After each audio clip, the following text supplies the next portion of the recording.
Hello everyone, and welcome to the Retro Cellar, where in today's episode we'll be taking a look at another Anbernic handheld, this one being the RG35XX.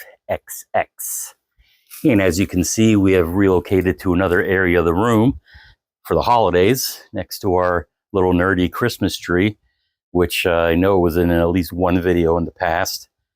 What's on the tree is some of my most favorite things, being science fiction and video games. So there's a bunch of Star Wars ornaments, Star Trek ornaments. A lot of them they do things if you press buttons on them.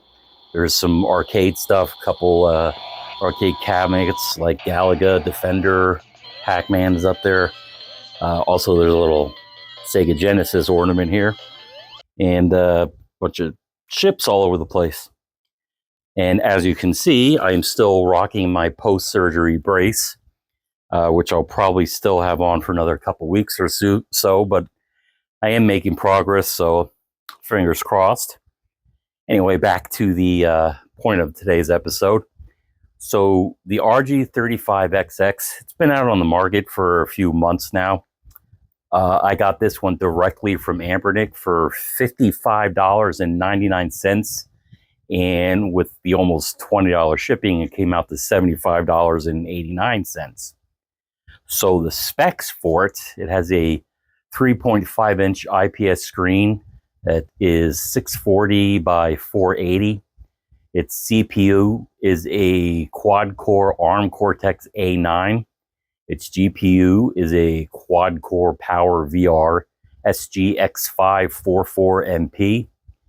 Its RAM is a DDR 256 megabytes. The operating system is running a Linux dual OS, Garlic in particular. It has a 2600 milliamp lithium battery that'll get you around 6 hours, give or take. One of the things that you can do with it, that you can do with a lot of these handhelds lately, is to connect it to the TV via an HDMI port. You can connect some wireless controllers to it and use it as a console and play it on your TV, something that I haven't really done with any of these things yet. The systems that it supports are the NES, SNES, Game Boy, Game Boy Color, Game Boy Advance, Mega Drive, Sega Master System, PC Engine, Game Gear, WonderSwan Color, I believe, Arcade, MAME, N64, and PS1. So why don't we do the usual unboxing, play a few games on it, and see if this is something that you would want to add to your handheld game collection. Here's the box for the Anbernic RG35XX. And like a lot of the Anbernic's boxes, it's pretty much no frills. Just a plain old box, but good quality.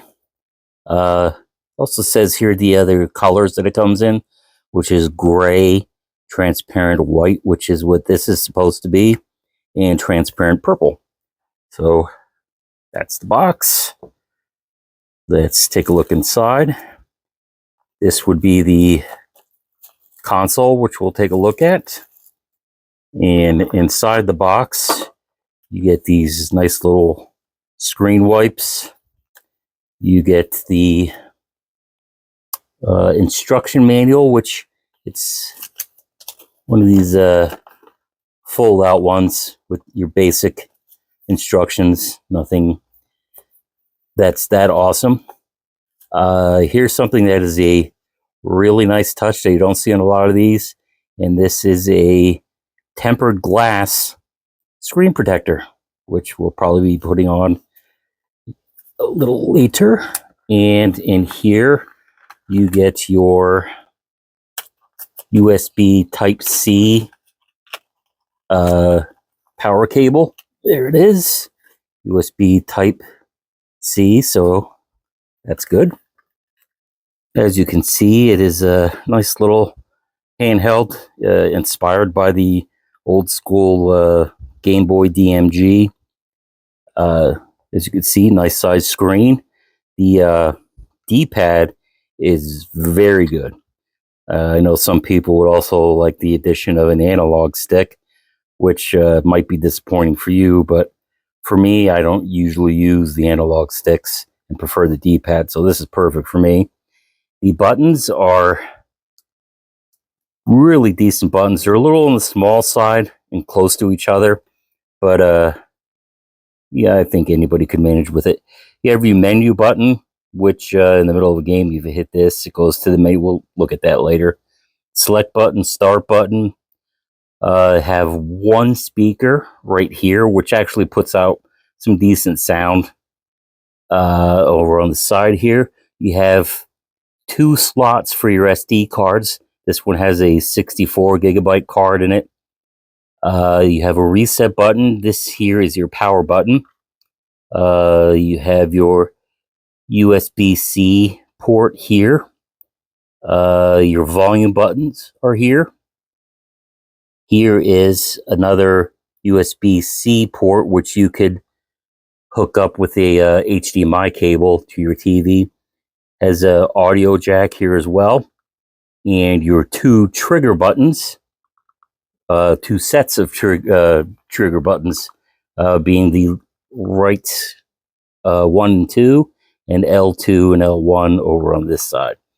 And the build quality is pretty good. It's got, for the size of it, it's got a decent little heft to it.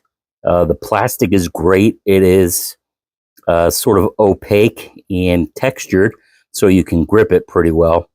I really like the transparency to it, so you could get a peek at the inner workings of the system. Here's where your battery is located as well. But it's comfortable in the hand. I don't think you get too much crampiness going on with it.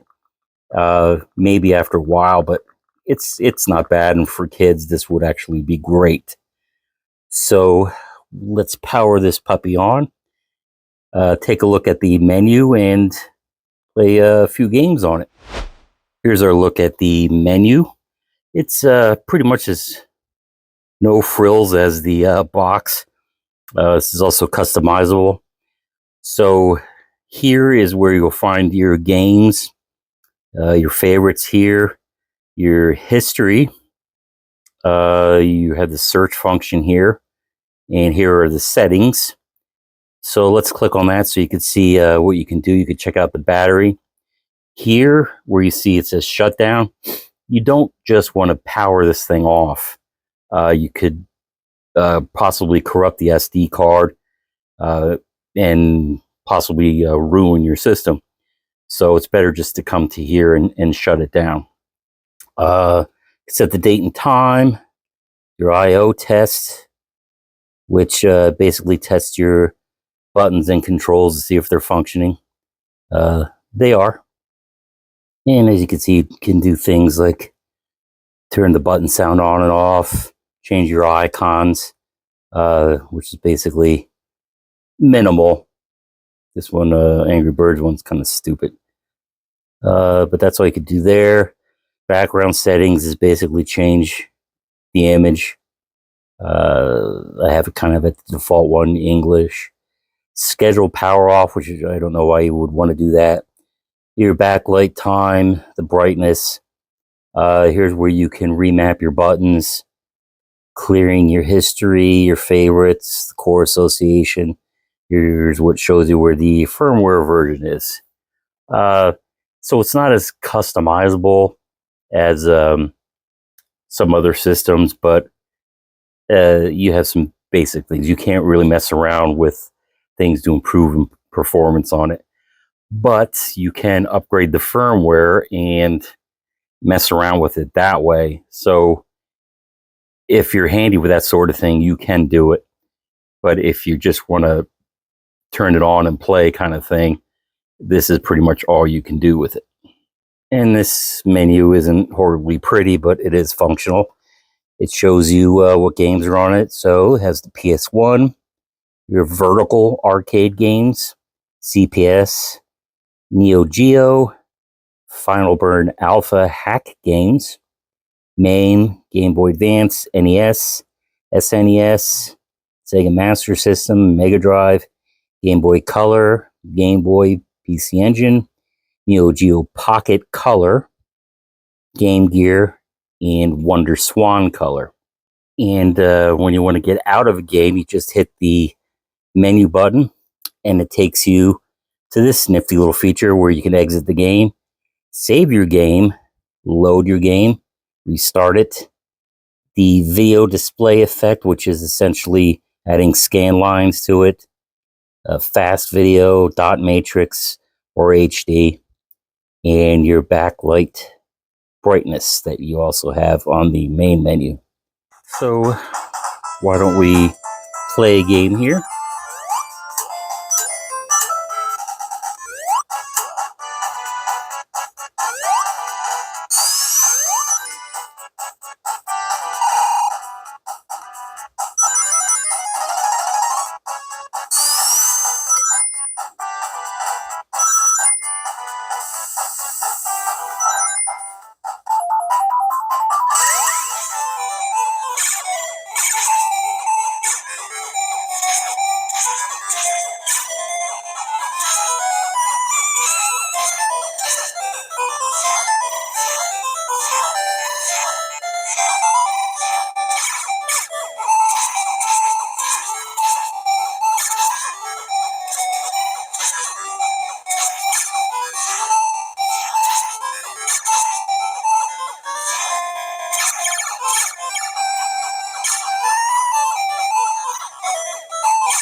I don't know if you can hear it, but the audio is stuttering a tad.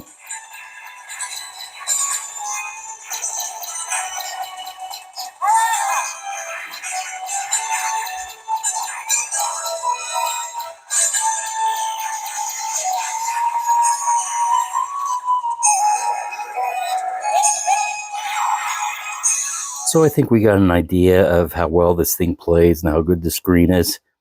So why don't we wrap it up with one more game, this time on the PlayStation 1. This is Ridge Racer 4.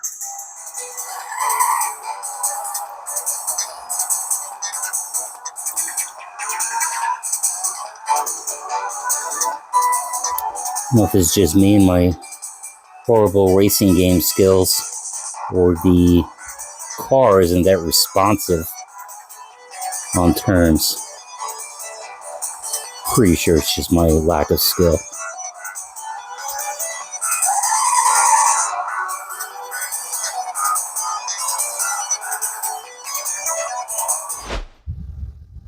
That'll wrap up our look at the Anbernic RG35XX. So I like it. It's a nice little console.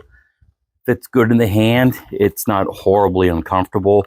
Has a great IPS screen on it, which is in the 4:3 aspect ratio, which is perfect for retro games.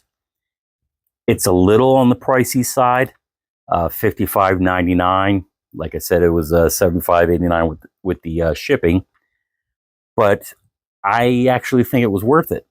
I have spent that much on other handheld consoles that weren't quite as good as this one, so that's why I would recommend it.